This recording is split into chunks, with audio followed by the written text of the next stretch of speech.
ел дауысы арнасына сұхбат берген болатынмын. Яғни сол арнадан кейін маған іздек деп бүгін міне құжат келіп отыр, мінекей.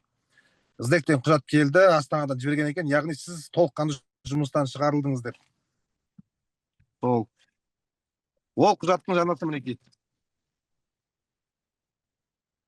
Біз неге осылай шулап жатырмыз, яғни арналарға шығып жатырмыз, өйткені біздің пара дзюдо құрама командасының басшысы Айдын Анапин және де Жандос Қарағиянов, Жандос Қарақожаевичтің осындай бір құйтырқы әрекеттердің кесірінен Ерлан Какиев, мен және де Аманжол Жанбота және де Ануар Сариев, Олжас Оразалы сынды спортшылар шеттетіліп қалып жатыр.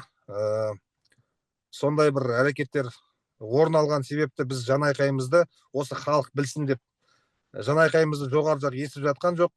Ерлан Какиев мырза да бірнеше шағымдар түсірді. Мен Аманжол Жанбота Аманжолы бірнеше шағымдар түсірдім, бірақ ешкім құлақ асып тыңдап жатқан ешқандай басшылық жоқ. Сол себепті біз халыққа үндеу жасадық, халықтың алдына шығайық деген себепті осындай халықтың алдына шығып жатқан себебіміз бар.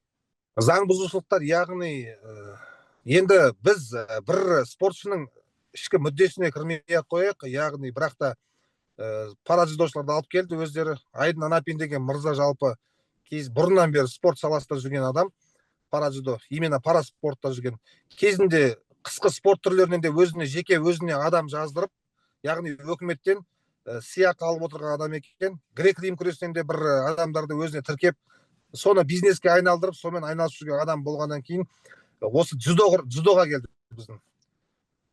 Дзюдоға келді, дзюдо құрама командасына келіп, басшылыққа келгеннен кейін өзіне Ақмарал Науатбек деген қызды алып келді. Ол сау дзюдода енді Қазақстан отырып жүрген қыз, кәдімгідей біраз белестерді бағындырған қыз, бірақ ол қыздың жеке мүддесіне біз кірмейміз, бізге ол емес. Бірақ та Айдын мырзаның қателігі бұл жерде сол қызды тасимын деп, сол қызды осындай биік белестерге алтын алатынын білген соң, яғни біздің құжаттармен айналыспады, және бізде әдейі осы қызды өткізу үшін құрама команданың әр мүшесіне ішкі мүддесіне кіріп кетті.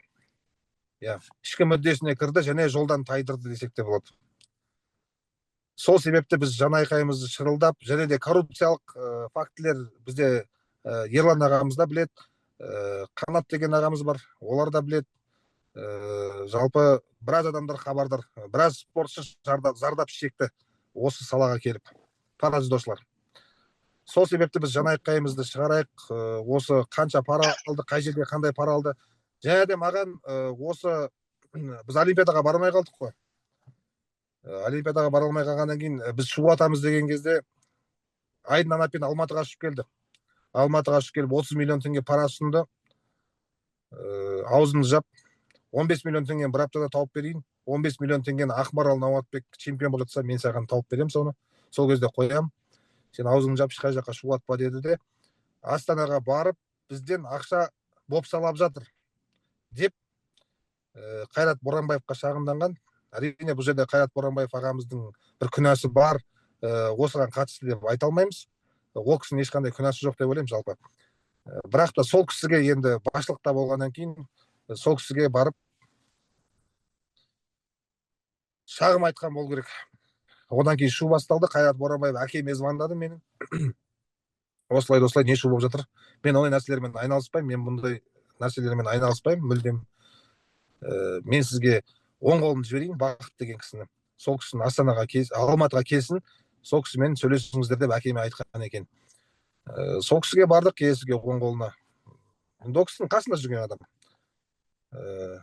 Сол кісіге барып, сонымен сөйлесіп, сол кезде аға айтты бізге, в следующем году уберем их деді да, сонымен уже сен күресесің ба деді. Мен тұрдым ба, мен күресемін, мен енді күреске өмір бақи күресіп келе жатқан адам болғаннан кейін, басқа салада ешқандай тәжірибе болмағаннан кейін әрине күресеміз деп, біраз уақыт өтіп кеткеннен кейін, одан кейін әкеміз звондады. Бақыт мырза, не істейміз?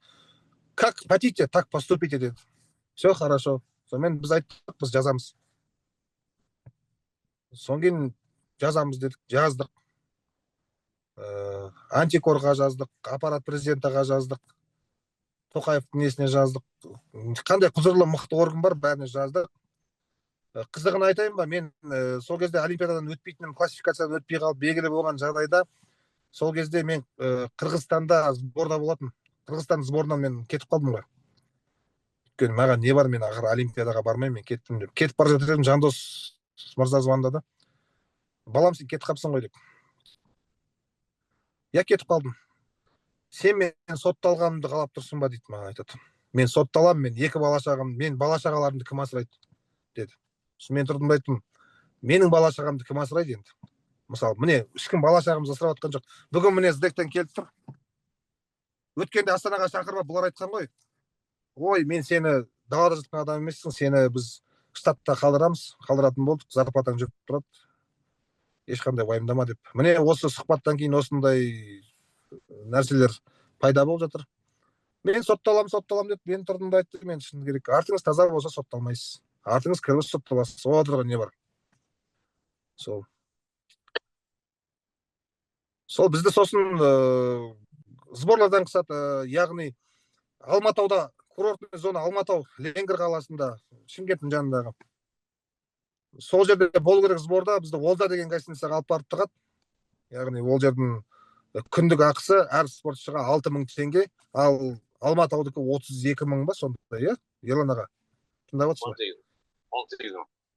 18.000 теңге болды. Я қазір қандай екенін беймәлім. Арадыдан ең үлкен жоғары весқа күрескен.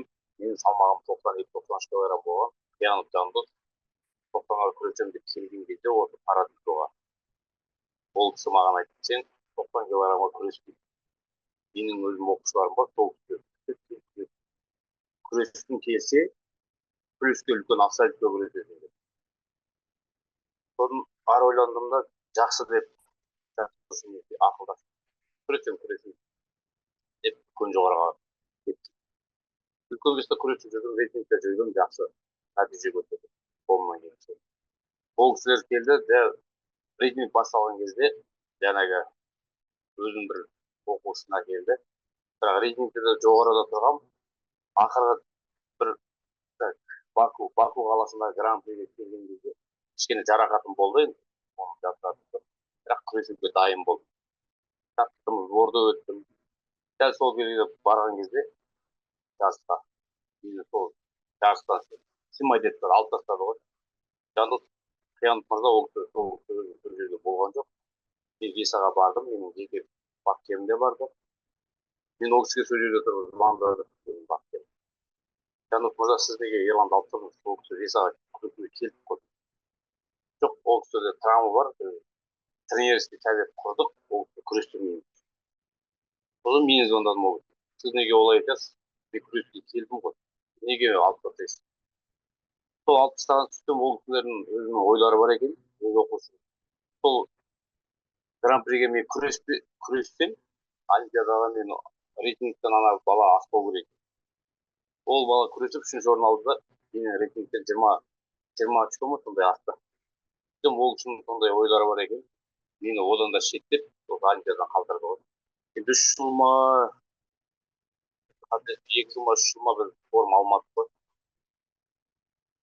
Форма, кимоно деген нәрселер берілмеді ғой. 3 жылдай, 2,5 жылдай кимонолар берілмеді бізге. Сонымен бір жиналыстар болыпты, бірақ мені сол жиналысқа қоспады. Мен ол кісілерге де аңғай бетін айтадым, аға, сіз ренжімеңіз, маған дұрыс емес. Мен де жас келіп, қазір 40 жастамын ғой, әлі белдесіп күресуден болсын. Ол кісілер осы жұмға кіргізбеймеді.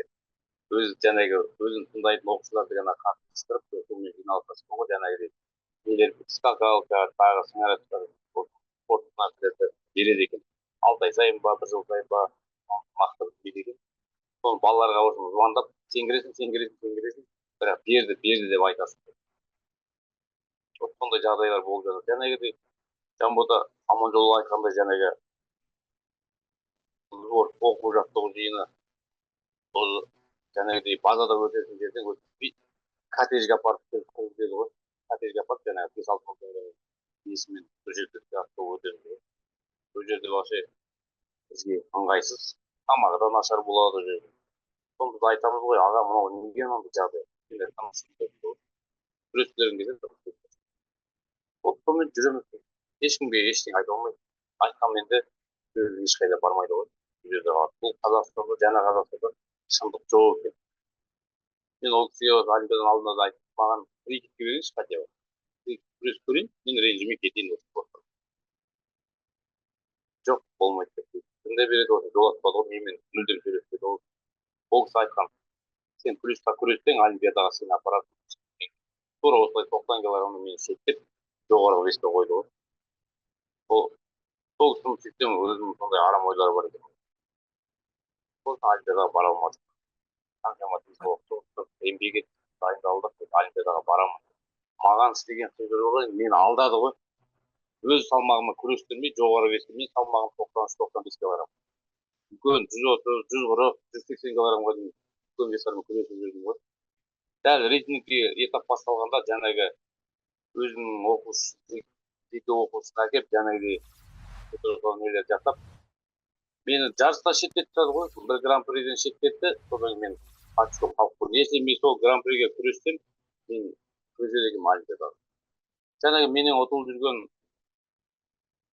балуандар үшін чемпион болды, екінші орын алып жатыр. Соған қарап кішкене біраз жүрегіміз ауырады ғой. Қаншама еңбек, қаншама тер, бала шағамызды бәрін тастап үй көрдік. 4 жыл осы олимпиададан тосып күрестік қой. Сол енді осы жағдайға келдім. Бақтыр мырза, енді біраз нәрседен зиян көрдік. Қалай осы Айдан Апин мырза, оның алдында да Айдан Апин мырза осындай адамдарды жеке өзінің бапкерлігіне жазғызып ақша тауып келген екен. Жалпы негізі президент Қасым-Жомарт Тоқаев мырзаға осы үндеуіміз арналады. Осының бәрін қолға алса, спорт министрі Ербол Мырзабосынов мырзаға осының бәрін қолға алып, бұлар сосын клан өздерінің адамдарын жұмысқа тартып алған, бәрі бір топ, бір мафия, яғни Жаносағай өзінің адамдарын тартып алған, барлық адамдардың барлығы Жаносағайдың өзінің адамдары, және де Айдан Апиннің өзінің адамдары. Солай. Тағы да бізде аудио жазбалар бар, дәлелдемелер бар. Қалай айтқандары, қалай сөйлегендері, қай кезде сөйлегендері барлығы. Сол. Енді бұл мүгедектер спорты ғой жалпы. Бізде манипуляция деген нәрсе жүреді ғой, Жандос тарапынан, яғни Айдан Апин тарапынан, жалпы басшылық тарапынан манипуляция деген нәрсе жүреді бізде, яғни адамдар үгіт насихат жүргізу арқылы адамдарды көндіру, бір адамға мүдделі қылдыру. Сондықтан осы уақытқа үндемей келіп сондай болдық. Жаңа Қазақстан ғой, осы дзюдоны осыны бір басшылар, жоғарыдағы ағаларға бір шындық болса деп ойлаймын да.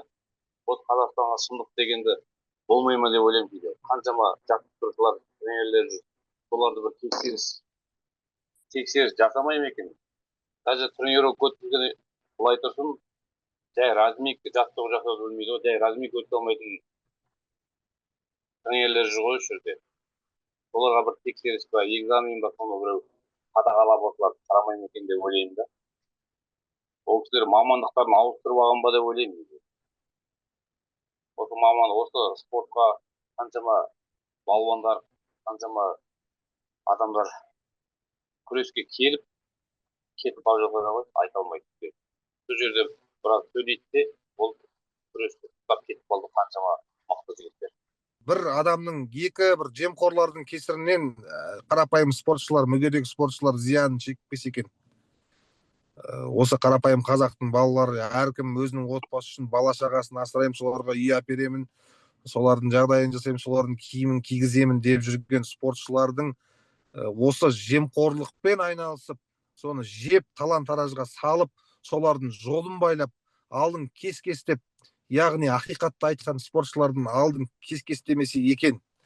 Құрметті Қасым-Жомарт Кемелұлы президентіміз сол осының барлығын бір халық тыңдаса екен, осы барлық бүкіл бұқаралық ақпарат құралдары осы біздің неміз жеткізсе екен. Біз күреспей қояйық, жолымыз жабылды, жолымызды білмейміз енді, қазір күресеміз бе, күреспейміз бе, бірақ та келер ұрпақ, өскелең ұрпақ, артымыздағы іні бауырлар осының зиянын шекпесе екен. яғни ақиқаттың бәрін сол кезде айтса, барлығына айтылса, яғни демократия кішкене бір орын алса осы спорт саласында нұр болады. Өйткені қанша адамның бүкіл ғұмыры, қанша еңбек тері бір жай әшейін бір жерге тастаған бір қоқыс сияқты болып қалып жатыр. Сол себепті осы бір құлағына асатын бір жоғарыдағы ағалар бір соның бәрі айтылса екен, соның бәрі көрсетілсе екен, соның бір қатаң түрде тексерілсе екен, жемқорлық фактыларына ешқандай жол берілмесе екен спорт саласына. Біз енді спортшы болғаннан басқа нәрсеге біз енді әрине жауап бере алмаймыз. Бірақ сол осы мафиялардың көзін құртса, барлығының дерлік көзін құртып, жаңа адамдар, жас буындарды осы спорт саласына басшылыққа алып келсе, спортқа жаны ашитын. Біздің Айдын Анапи мырза айтады, өткенде Астанаға шақырып алды ғой мені бұлар. Мен кимононың поясын байлап жүрмеймін дейді. Сонда дзюдода не істеп жүр деймін де, айналайын. Қазір Мәулен деген келіпті жаңадан басшылыққа. Ол грек-рим күресінен. Айналайын, мен барып спортшымын мысалы. Мен космонавт боламын деп айтпаймын ғой. Мен самолет айдамаймын ғой. Сол сияқты нәрсе де, жер мен көктей нәрсе. Вот сол өзінің спорт саласына барып, мүгедектер спортын нормативін орындап, ешқандай норматив жоқ, таңғы сағат 6-да тұрғызып тамақ бермей, мүгедектерді залға апарып, Россияның анау кітаптарын оқып алып, кезінде Совет өкіметінің несін оқып алып, сонымен жаттығу. Сол нормативтердің бәрі орындалса, сондай. Сондықтан осы парадзюдоға именно дзюдо деген атауы бар болды ма, оның басшылығына да сол дзюдоны түсінетін адамдар келсе. Оқыған оқымағанда бір белгісіз нөмірлерден звондап жатыр. Бауырым байқап жүр, абайлап жүр, өліп кетіп жүрме, сен енді болашағың жарқынсың ғой, көтіңді қысып жүрсеңші деген сияқты нәрселер айтылып жатыр. Бірақ та енді мен айтам, мен ештеңеден қорықпаймын, ештеңеден тайсалмаймын. Барлығын айтам, шындық керек болса барлығын көрсетем. Халық білсін, қазақ елі білсін, халық білсін. Халық білген кезде осы нәрсе орнайды, осы әділеттілік орнайды. Ал халық білмеген кезде еш нәрсе орнамайды. Бүкіл қазақ халқы осы жалпы білімді болып, осы нәрселердің бәрінен хабардар болып жүрсе, жалпы негізінде сол кезде түзелеміз. Егер де басшылық ауысып, жақсы бір жаңадан қарқын келетін болса, біз әрине спортымызды бастауға дайынбыз. Ал егер де ол нәрсе өзгермейтін болса, кешегі мен арыз жазған кезде ешқандай жауап келген жоқ, сондай нәрсе болып өз орнынша қалатын болса, бізге де басқа жолмен нәпақа табу керек болады. Дене мүмкіндіктері шектеулі тұлғаларға арналған спорттық дариялау орталығының директоры ретінде парадзюдошы Аманжол Жанботаның 24 жылғы Паралимпиада ойындарына қатысу құқығынан айырды және классификациядан өту үшін жағдай жасалмады деген мәліметтерге байланысты түсіндірме бергім келеді. Алдымен парадзюдошылар классификациядан халықаралық зағиптар спорт ассоциациясы бекіткен ережелерге сәйкес өтетінін атап өткім келеді. Классификация өтінімі мен спортшылардың медициналық құжаттары ИПСАның біртұтас электрондық жүйесіне Қазақстан зағиптар спортшылар федерациясының арқылы жүктеледі. Классификация нәтижесінде спортшыларға келесі санаттар берілуі мүмкін. G1 мүлдем көзі көрмейтін, G2 көзі нашар көретін, CNC классификация аяқталмаған, NE жарамсыз. Сонымен қатар классификация статустары S растау және R қайта қарау деп бөлінеді. Спортшылар медициналық тексеруден өз бетімен өтеді. Ал офтальмологиялық құжаттар ағылшын тілінде аударылып жүйеге енгізу спортшылардың және федерация жауапкершілігінде. ИПСА енгізген құжаттарды қарастырып және классификацияға шақырылады. 24 жылы орталық Аманжол Жанботаның Германия, Грузия, Италия, Туркия, Египет мемлекеттерінде өткен классификацияға қатысуын қамтамасыз етті. Спортшыға ақпараттық қолдау көрсетіліп, медициналық мамандар қажетті дайындық жұмыстарын жүргізді. Алайда халықаралық комиссия спортшыға бірнеше рет CNC статусын берді. Халықаралық комиссияның шешіміне орталық ықпал ете алмайтынын атап өткім келеді. Барлық рәсімдер ИПСА бекіткен нормативтерге сәйкес орындалады. Сонымен қатар Аманжол Жанбота Паралимпиада ойындарына дайындық аясында орталық қаржыландыруымен Германия, Түркия, Грузия және Грузияда өткен Гран-при жарыстарын Мәскеу, Алматы облыстарында, Тбилиси және Ыстықкөлде өткен оқу-жаттығу жиындарына қатысты.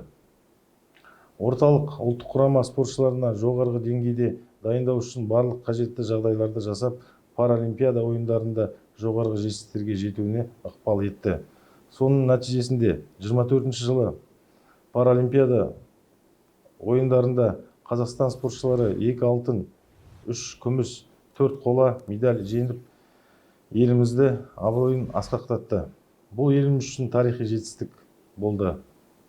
Сондай-ақ сұхбатта аталған Анапин 24 жылы 1 қазаннан бастап орталықта жұмыс істемейтінін хабарлаймын. Жоғарғы айтылған ескере отырып, Аманжол Жанботаның Паралимпиада ойындарында қатысуына орталық тарапынан кедергі жасалмағанын хабарлаймын. Бұл мәселе жайында спортшыға түсіндірме жұмыстары жүргізілді. Назарларыңызға рахмет.